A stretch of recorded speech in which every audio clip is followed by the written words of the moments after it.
ఎవరెవరు ఏ ఏ విధముగా నన్ను తెలియగోరుచున్నారు వారిని ఆయా విధములుగా నేను అనుగ్రహించుచున్నాను. కాని ఏ ఒక్కని యందును అనురాగము గాని ద్వేషము గాని లేవు.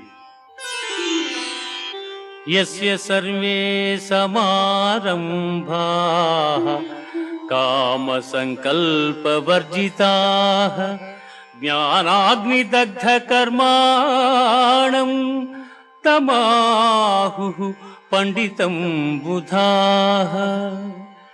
ఎవని కర్మాచరణములు కామ సంకల్పములు కావు, ఎవని కర్మలు జ్ఞానమను నిప్పుచే కాల్పబడినవు, అట్టివానిని పండితులని విద్వాంసులు పలుకుదురు.